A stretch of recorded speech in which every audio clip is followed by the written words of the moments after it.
I need you to understand something about what happened on Friday because this was not a normal day in the silver market.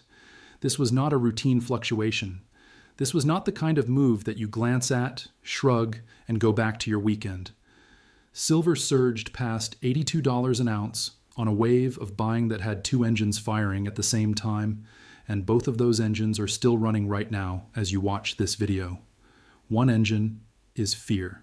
Real geopolitical bombs could drop any moment. Fear centered on Iran and escalating tensions in the Middle East that have investors scrambling for assets that do not depend on any government's promise to pay. The other engine is structural, the same industrial demand story that has been tightening the silver market for 6 years running. AI data centers, solar panels, electric vehicles, electronics, defense systems, all of them consuming silver at a pace that the mining industry cannot match and will not be able to match for the rest of this decade. When those two engines fire simultaneously, when fear and fundamentals point in the same direction at the same time, you get the kind of move we saw on Friday. And more importantly, you get the kind of setup where the move on Friday is not the end of the story. It is the table being set for something much larger. Before I go any further, let me be absolutely clear. Nothing in this video is financial advice. I am not a licensed financial professional. I am not telling you to buy silver, sell silver, go long, go short, or do anything with your money.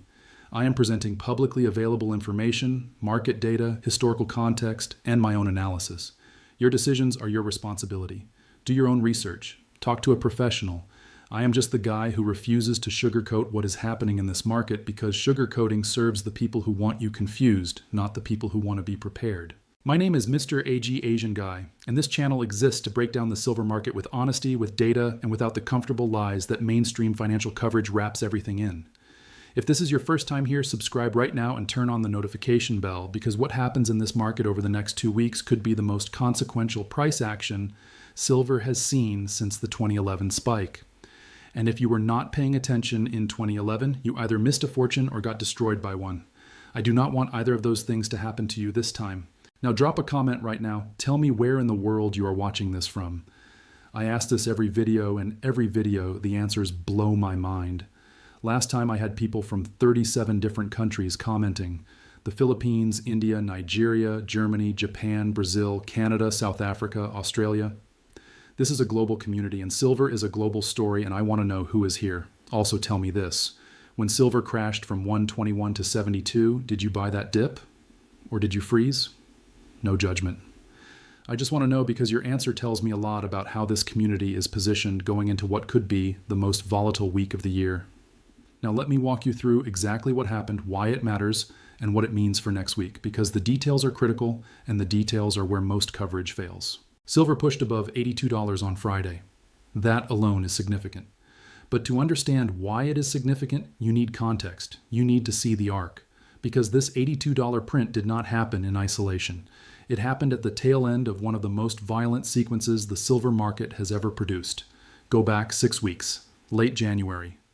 Silver was trading near $121.78 per ounce. That was a level that had people talking about $150, $200, even $300 silver. The momentum was intoxicating. Every day was green. Every dip got bought within hours. Social media was on fire. Mainstream financial outlets that normally ignore silver were running segments. It felt unstoppable. And then it stopped. Not gradually, not with a gentle rollover and a slow grind lower. It stopped with a cliff. Silver went from 121 to 72 in a matter of weeks. That is a 38% decline.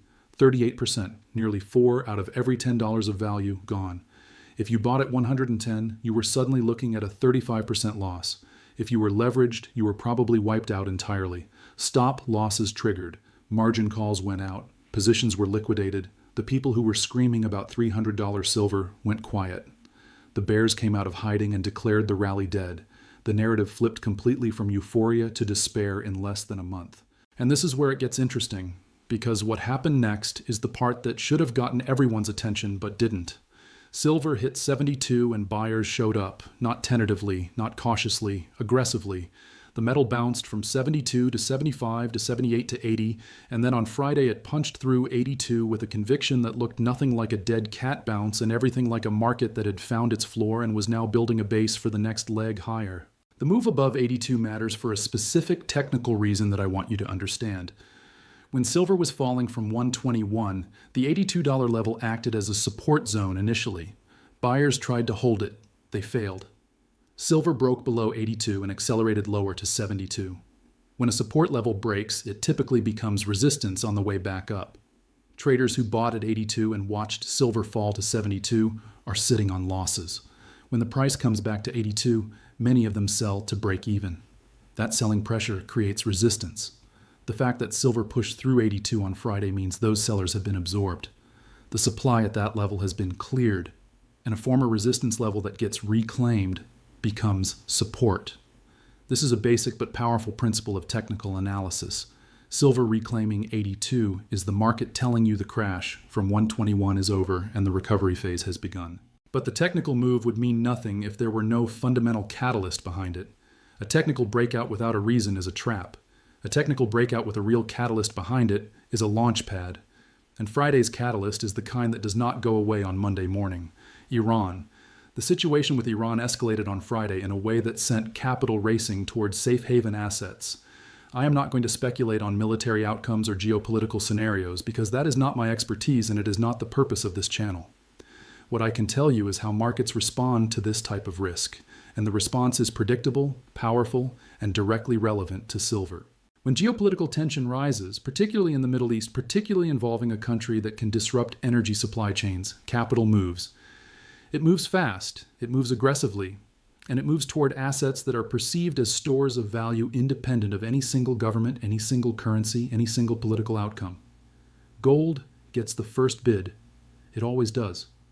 Gold is the ultimate safe haven, the asset that every central bank, every sovereign wealth fund, every institutional risk manager reaches for when the world feels like it is tipping toward chaos. But silver follows gold. And when silver follows, it does not follow politely. Silver trades in a thinner market than gold. There is less liquidity. The order books are shallower. So when the same wave of buying that lifts gold 2% hits silver, silver does not move 2%. It moves 8%. The thinner market amplifies the move. This is why silver is sometimes called the wild cousin. It does not move first, but when it moves harder, faster, and more violently than gold. And here is what makes Friday's move particularly important. Silver did not just rise because of Iran. It rose because Iran tension hit a market that was already coiled, already structurally tight, already sitting on a 6-year supply deficit, already facing accelerating industrial demand from AI and solar and EVs. The geopolitical catalyst did not create the conditions for a rally. The conditions already existed. The geopolitical catalyst was the match. The conditions were the gunpowder. And you saw the explosion on Friday. Let me break down why those pre-existing conditions matter so much, because this is where the silver story separates from every other safe haven trade. Gold benefits from geopolitical fear. When tensions cool, the fear bid fades and gold gives back some of its gains. That is normal. That is how safe haven assets work. The premium for safety comes and goes with the perceived level of risk. Silver does the same thing, but silver has a second floor underneath it that gold does not: industrial demand. And that industrial demand does not care about Iran. It does not care about geopolitical risk premiums. It does not fluctuate with headlines. It is structural. It is contractual. It is driven by factories that need physical metal to produce products that have already been ordered by customers who are already waiting. So when the Iran fear fades, and eventually it will fade or evolve or be replaced by the next crisis, silver does not fall all the way back to where it started. It falls back to wherever industrial demand sets the floor. And right now, that floor is being set by AI data centers consuming record amounts of silver for thermal management, by solar installations consuming over 200 million ounces per year, by electric vehicles consuming more silver per unit with every generation, and by a mining industry that cannot increase production fast enough to close a deficit that has been running for 6 consecutive years. This is the dual engine I mentioned at the top. Fear provides the spark.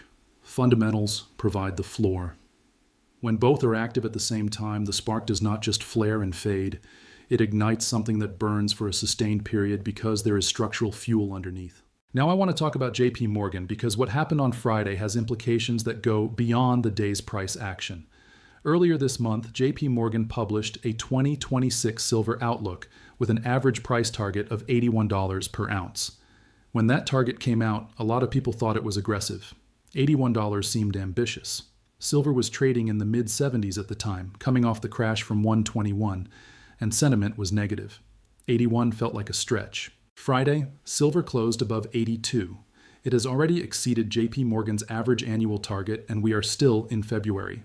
We have 10 months left in 2026. Think about what that means. If 81 is the average for the year, and silver is already above 81 in February, then either silver needs to spend significant time below 81 later in the year to bring the average down, or JPMorgan's target was too conservative. Which do you think is more likely given the supply deficit, the AI demand acceleration, and the geopolitical environment? I want you to understand how Wall Street targets work because most retail investors misinterpret them. When JPMorgan says $81 average for 2026, they are not saying silver will trade at 81. They are saying that when you average the daily closing prices across the entire year, the result will be around 81. That means silver could trade at 110 for 3 months and 65 for 3 months, and the average might still come out around 81. The target does not tell you about the range, it tells you about the center of gravity. But here is the psychology. When the market blows past a widely followed target this early in the year, it changes the conversation. Analysts do not like being wrong on the conservative side. It looks like they missed the trade. So what happens? They revise higher. And when JPMorgan or Goldman or any major bank revises their silver target higher, that revision becomes a headline. That headline reaches institutional investors who were not paying attention. Those institutional investors start looking at silver. Some of them start building positions. That buying pushes the price higher, which makes the next analyst revise higher, which generates another headline, which attracts more institutional money. Do you see the feedback loop? Analyst target gets exceeded. Target gets revised higher. Revision attracts capital. Capital pushes price higher.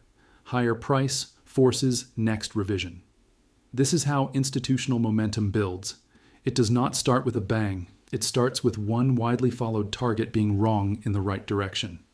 Let me also show you what the miners and the ETFs did on Friday, because this confirms something important about the quality of the move. Silver was up nearly 8% on the day. The iShares Silver Trust, the largest silver ETF, was up about 7.9%. The Global X Silver Miners ETF climbed roughly 4.4%. Hecla Mining gained about 5.2%. Pan American Silver added roughly 5.8%.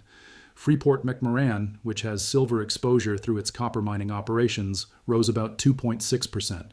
Why does this matter? Because when the underlying metal rallies and the miners rally and the ETFs rally all at the same time, it tells you the move has broad participation. It is not just futures traders speculating on a headline.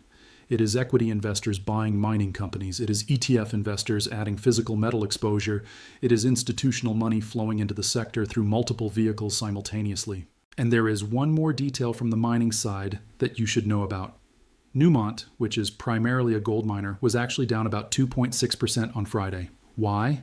Because they warned that 2026 production could dip below 2025 levels. That is a supply story. One of the largest precious metals miners on Earth is telling you they will produce less metal this year, less supply in a market already running a structural deficit. Let me ask you something, and I genuinely want your answer in the comments. Do you think the Iran situation escalates or de-escalates from here? Because your answer determines the short-term trajectory of silver. If tensions escalate, the safe haven bid intensifies. More capital flows in. Silver pushes toward 86, 88, possibly 92. If tensions de-escalate, the fear premium fades. Silver might pull back to 78 or 80. But here is the crucial point. Even in the de-escalation scenario, silver has a structural floor set by industrial demand and the ongoing supply deficit. The fear premium comes and goes. The industrial premium is permanent and growing. So the question is not whether silver stays above 82 forever. The question is how high the fear premium pushes it before it fades, and how high the industrial floor has risen by the time it does. Now let me show you the levels to watch this week, because having a framework for interpreting price action is the difference between trading with clarity and trading with emotion. $82 is your first level. This is the reclaimed support.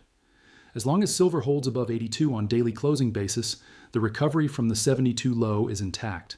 The bulls are in control. The crash from 121 is being corrected, and the path higher is open. If silver falls back below 82 and stays below it for more than a session or two, the reclaim was a fake out.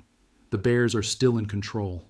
The market is likely headed back towards 78 or 75 and possibly retesting 72. $86 is the next major resistance. This is where sellers have congregated on previous rallies. If silver pushes through 86 on volume and holds above it on a 4-hour closing basis, the next target is 92, and 92 opens the door to a retest of the triple-digit level. $78 is your downside level to watch. If geopolitical tensions cool and the fear premium exits, 78 is where the industrial demand floor should catch the price. A pullback to 78 that holds and bounces would be a classic retest of the breakout and a textbook entry for anyone who missed Friday's move. Here is how I think about the range. 82 to 92 is the consolidation zone that multiple technical indicators are pointing toward. Silver could chop around in that range for days or weeks while the market digests the crash from 121, absorbs the Iran premium, and waits for the next catalyst. Within that range, every dip toward 82 is a buy for people who believe the structural thesis. Every push toward 92 is a potential breakout level that could trigger the next leg toward triple digits. Let me talk about something that I think is underappreciated in the current conversation: the psychology of the crash and recovery sequence. Silver went from 121 to 72. That 38% decline did enormous damage to market psychology. It shook out thousands of retail investors who bought between 90 and 121. It triggered stop losses across the leveraged trading community.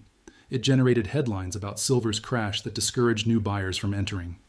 It gave the bears ammunition to argue that silver was overextended, overbought in a bubble, destined to fall further. But now silver has recovered from 72 to 82. That is a 14% bounce from the lows. And the nature of that bounce matters enormously. When a market crashes and then recovers a significant portion of the decline quickly, it tells you something about the underlying demand. It tells you that buyers were waiting. That capital was sitting on the sidelines watching the crash and waiting for the right price to step in. That the decline, as brutal as it was a correction within a larger uptrend rather than the beginning of a sustained bear market. And here is the psychological shift that matters for what comes next. Everyone who sold during the crash and watched silver bounce back to 82 is now experiencing regret. They sold at 75 or 78 or 80 and the price is now above where they sold. Some of them will buy back in, adding to the demand. Others will wait for a pullback that may or may not come. And if it does not come, their regret intensifies and eventually they chase the price higher. Meanwhile, everyone who bought during the crash between 72 and 78 is sitting on a profit. They are feeling smart. They are feeling confident. They are less likely to sell at the first sign of trouble because they bought low and they have a cushion. Their holding creates a layer of support because they are not panicking. They are not going to sell at 83 because they bought at 74 and they believe in the thesis. This is how bottoms form, not with a single V-shaped bounce, but with a shift in the psychology of who holds the metal and at what price they hold it. Strong hands accumulate at low prices, weak hands get flushed out during the crash, and the market that emerges from the other side is more resilient, more conviction-driven, and more capable of sustaining a rally because the people who are left are the ones who understand the story and believe in it. Now let me bring in the macro picture because the dollar and deficit situation provides a tailwind that most silver analysis ignores. The United States is running fiscal deficits that show no sign of narrowing. Interest payments on the national debt are consuming an ever larger share of the federal budget. The political incentive structure in Washington makes meaningful deficit reduction virtually impossible. Both parties spend. They just spend on different things. The result is the same: more debt, more currency issuance, more dilution of purchasing power over time. This matters for silver because silver is priced in dollars. When the dollar's purchasing power erodes, it takes more dollars to buy the same ounce of silver. This is not a prediction. This is arithmetic. If the dollar loses 5% of its purchasing power over the next 2 years, the silver price in dollar terms rises by at least 5% even if nothing else changes. And if the supply deficit, AI demand, and geopolitical premium also push the price higher, the dollar erosion acts as a multiplier. Investors who understand this are not buying silver just as a trade. They are buying it as a hedge against the slow, grinding, deliberate destruction of fiat purchasing power that deficit spending produces. Silver is not just going up because of Iran or Nvidia or solar panels. Silver is going up because the unit of measurement, the dollar, is going down. And when you combine a rising asset with a falling measuring stick, the nominal price increase can be spectacular. I want to be honest with you about risk because this channel is about clarity, not hype. Silver at $82 is not a guaranteed ride to 100. The Iran situation could de-escalate tomorrow. The SHFE deadline on February 28th could create forced liquidation that temporarily pushes prices lower. A broader equity market sell-off could trigger margin calls that force commodity liquidation across the board. Unexpected dollar strength could create a headwind. These are all real risks, and if you are trading with leverage, any one of them can wipe you out, regardless of the long-term thesis. This is why I always say the same thing in every single video. If you own physical silver, volatility is noise. You own the metal. Nobody can margin call your silver bar. Nobody can force liquidate your coins. The thesis plays out on a timeline of months and years, not hours and days. You hold through the volatility because you understand the structural picture. But if you are trading paper silver with leverage, you need to be extremely careful right now. The volatility is elevated. The geopolitical situation is fluid. The SHFE deadline is approaching. Any one of these factors can trigger a $5 to $8 intraday swing that ends your position before the thesis has time to play out. Reduce your leverage, widen your stops, or step aside and wait for confirmation. There is no shame in sitting out a few days of chaos to protect your capital for the larger move. Here's the bottom line, and I want you to really sit with this. 6 weeks ago, silver was at 121 and everyone was bullish. Then it crashed to 72 and everyone was bearish. Now it is at 82 and people do not know what to think. That confusion, that uncertainty, that inability to commit to a direction, that is exactly the emotional state that precedes the most powerful moves. Because when the market resolves the confusion, when it picks a direction and commits, the move is explosive because all the sidelined capital enters at once. The structural case for silver has not changed one iota from where it was at 121. The supply deficit is still running. The AI demand is still accelerating. The solar build-out is still consuming record ounces. The mining costs are still rising, creating a higher floor every year. The above-ground stockpiles are still depleting. The sovereign accumulation is still happening. Everything that made silver bullish at 121 is still true at 82. The only thing that changed is the price. And a lower price on an unchanged thesis is not a reason to be bearish.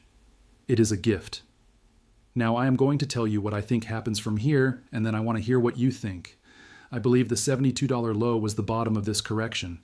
I believe the recovery to 82 confirms it.